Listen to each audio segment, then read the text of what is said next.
खानदानी बहू। रीमा की शादी अभी हाल ही में अनिल से हुई है। अनिल एक मिडिल क्लास फैमिली का लड़का है और उसका रहन सहन बहुत सादा है। लेकिन रीमा एक बहुत बड़े खानदान से ताल्लुक़ रखती है। जितना बड़ा उसका खानदान है उतना ही बड़ा उसका घमंड भी है। रीमा अपने ससुराल वालों से अपनी मनमानी करवाती है। एक दिन रीमा की सास मधु ने उससे कहा, रीमा बहू, मैंने सुनार को बुलाया है, वो कुछ गहने लेकर आया है, तू जाकर पसंद कर ले और जो भी पसंद आए वो ले लेना। मधु की बात सुनकर रीमा सुनार के पास जाकर गहने देखती है और फिर सुनार से कहती है, भैया आपके पास इससे भारी ज्वेलरी नहीं है क्या? और मुझे ना कुंदन का नेकलेस चाहिए था, लगता है वो भी नहीं है आपके पास। आपकी सास को मैंने सारे डिज़ाइन फ़ोन पर दिखा दिए थे, उन्होंने जो जो लाने को कहा वो सब कुछ ले आया हूँ मैं। भैया आपको शायद पता नहीं मैं किस खानदान से आई हूँ। हमारे यहाँ इतनी लाइट और सस्ती ज्वेलरी नहीं पहनते। आप कल अपनी दुकान की सबसे अच्छी और महंगी ज्वेलरी लेकर आना। अरे भाभी जी, ऐसा क्या है जो मेरी दुकान पर नहीं मिलता? कल मैं आपके लिए सबसे बढ़िया गहने लेकर आऊँगा। अच्छा जी, चलता हूँ, नमस्ते। सुनार वहाँ से चला जाता है। सुनार के जाने के बाद मधु अपनी बहू से कहती है, बहू, अच्छे गहने लेने के लिए पैसे भी तो अच्छे चाहिए होंगे ना। हमारा जितना बजट है हम उस बजट के मुताबिक तो सामान लेंगे ना। माँ जी प्लीज़, अब आप मुझे बोर मत करिए। मैं ऐसी ज्वेलरी पहनकर घर से बाहर निकलूंगी तो लोग क्या कहेंगे मेरे खानदान के बारे में। और आप रुपयों की चिंता मत करें, वो मैं अपने मम्मी पापा से ले लूँगी। बहू, हमारे खानदान में इस तरह मायके वालों से रुपए पैसे नहीं मांगते। तुम हमारे घर की बहू हो, हमारी जिम्मेदारी हो। तुम्हारी सभी ख्वाहिशें पूरी करना हमारी जिम्मेदारी है। अब माँ जी, अब कुछ ज़्यादा ही हो रहा है। देखिए माँ जी, मैं ऐसे खानदान की लड़की हूँ जिसकी ख्वाहिशें आप पूरी कर ही नहीं सकती। रीमा ये बोलकर वहाँ से चली जाती है। मधु को अपनी बहू की बात सुनकर बहुत दुख होता है। शाम को अनिल काम से घर आता है तो अपनी पत्नी से कहता है, रीमा तुम तैयार हो जाओ, आज हम दोनों बाहर खाना खाने चलेंगे। अरे वाह जनाब, आज इतनी मेहरबानी कैसे? वो क्या ना, मैंने सोचा कि आज अपनी पत्नी पर मेहरबानी कर ही देता हूँ। अब जल्दी से तैयार हो जाओ यार। अनिल और रीमा तैयार होकर चले जाते हैं और एक अच्छे से रेस्टोरेंट में जाकर बैठते हैं। लेकिन अनिल को महसूस होता है कि रीमा कुछ अजीब सी हरकतें कर रही है। वो रीमा को टोकते हुए कहता है, ये क्या कर रही हो रीमा?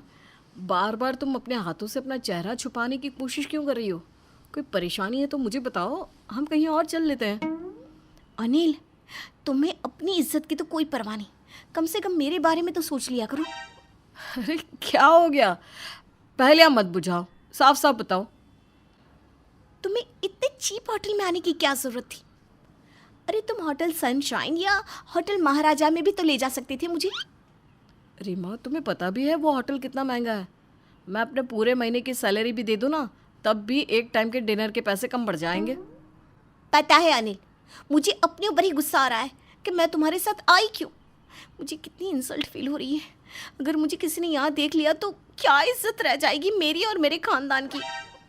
रीमा, क्या खराबी है इस होटल में? अच्छा खासा होटल है। देखो अनिल, तुम्हें यहाँ बैठना है तो बैठो, लेकिन मैं यहाँ खाना तो क्या पानी भी नहीं पी सकती। रीमा उस होटल में बहुत ड्रामा करती है और अनिल को लेकर वहाँ से घर आ जाती है। उस दिन अनिल का पूरा मूड खराब हो जाता है और वो मन ही मन फैसला करता है कि अपनी बीवी के साथ अब कहीं नहीं जाएगा। इसी तरह एक दिन मधु के घर पर उसके कुछ रिश्तेदार आए होते हैं। उनमें से एक औरत मधु से कहती है, मधु, सुना है तुम्हारी बहू बहुत सुंदर है और बहुत खानदानी, मिलाओगी नहीं क्या उससे? उनकी बात सुन के मधु सोच में पड़ गई। अब कैसे बताऊँ इन लोगों को? मेरी बहू ऊंचे खानदान की है ज़रूर, लेकिन उसकी सोच कितनी नीची है। कहीं वो इन सब से कुछ उल्टा सीधा ना बोल दे। मधु इस कश्मकश में उलझी हुई थी कि तभी दूसरी औरत बोलती है, क्या सोच रही हो मधु? हमने ऐसा भी क्या कह दिया जो इतनी गहरी सोच में डूब गई? बुलाओ अपनी बहू को। मधु ना चाहते हुए भी रीमा को बुला लेती है। सभी औरतें रीमा की बहुत तारीफ़ करती हैं। तभी एक औरत रीमा को आशीर्वाद देते हुए उसके गाल पर हाथ लगा देती है और इस पर रीमा भड़क जाती है। ये क्या कर रही हो आप? अपने हाथ पीछे रखो मुझसे। क्या हुआ बहू? मैंने तो बस आशीर्वाद दिया है। आपने आशीर्वाद नहीं दिया, बल्कि मेरा गाल टच किया है आपको पता है अभी फेशियल करवा कर आई हूँ, पूरे 5,000 रुपये खर्च करके आई हूँ। हमारे खानदान में पार्लर में इतने पैसे खर्च करना आम बात है। खैर आप क्या समझेगी, आप तो कहीं जाती होंगी तो 20 रुपये के साबुन से मुंह धोकर आ जाती होंगी। ये बोलकर रीमा वहाँ से चली जाती है।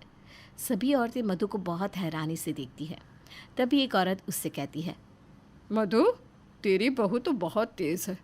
देख हम तो आज आए हैं, थोड़ी देर बाद चले जाएंगे यहाँ से। सारी ज़िंदगी तुझे ही उसे झेलना है, इसलिए इस पर लगाम कस के रख, नहीं तो तुझे उंगलियों पर नचाएगी। सभी औरतें वहाँ से चली जाती है और मधु पूरी रात इस बारे में सोचती रहती है कि वो अपनी खानदानी बहू का दिमाग कैसे ठिकाने पर लगाए। अगली सुबह मधु अपने बेटे और अपने लिए नाश्ता बनाती है। तभी वहाँ पर रीमा आकर कहती है, माँ जी मेरा नाश्ता कहाँ है? बहू मैंने तेरे लिए नाश्ता नहीं बनाया। क्यों? मैंने सोचा मेरी बहू खानदानी है, अब खानदानी लोग नाश्ते में न जाने क्या खाते होंगे। अगर मैंने उल्टा सीधा कुछ बना दिया और वो तूने खा लिया तो तेरे खानदान की इज्जत का क्या होता। लेकिन माँ जी। अरे लेकिन वेकिन मत कर बहू, तेरे खानदान के लोग जो खाते हैं ना वही बना ले और खा ले। इससे 2 फायदे होंगे, एक तो तेरे खानदान की इज्जत भी बनी रहेगी और हमारी टेंशन भी ख़त्म हो जाएगी। रीमा ये बोलकर वहाँ से चली जाती है। थोड़ी देर बाद अनिल ऑफिस के लिए निकल रहा होता है तो रीमा उससे कहती है, अनिल सुनो ना, मैं भी तुम्हारे साथ चलती हूँ, तुम मुझे मम्मी पापा के घर छोड़ देना। ये क्या कह रही हो रीमा, मेरे पास कार नहीं बाइक है। अगर किसी ने तुम्हें बाइक पर देख लिया तो तुम्हारे खानदान की इज्जत का क्या होगा।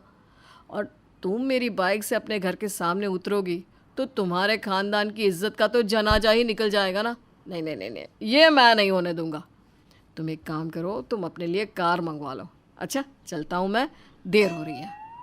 अनिल वहाँ से चला जाता है। रीमा उसे देखती रह जाती है। रीमा को समझ में आ गया कि उसकी सास और अनिल उसके साथ ऐसा क्यों कर रहे हैं, लेकिन वो किसी से कुछ नहीं कहती। एक दिन रीमा के मम्मी पापा उसके घर आते हैं। समधन जी कैसी हो आप? मैं तो ठीक हूँ जी, आप सब कैसे हो? अनिल बेटा तुम्हारा काम कैसा चल रहा है? ठीक चल रहा है पापा जी। आप सब लोग बैठे, मैं आपके लिए चाय नाश्ता लेकर आती हूँ। मधु वहाँ से चली जाती है और कुछ देर में 3-4 प्लेट वहाँ पर लगा देती है। उन प्लेटों में रखा सामान देखकर सब हैरान हो जाते हैं। मधु ने एक प्लेट में सोने के जेवर, एक प्लेट में चांदी के जेवर, एक प्लेट में नोट और एक प्लेट में सिक्के भरे थे। अनिल अपने ससुर से कहता है, पापा जी माँ नाश्ता ले आइए, लीजिए कुछ खाइए ना।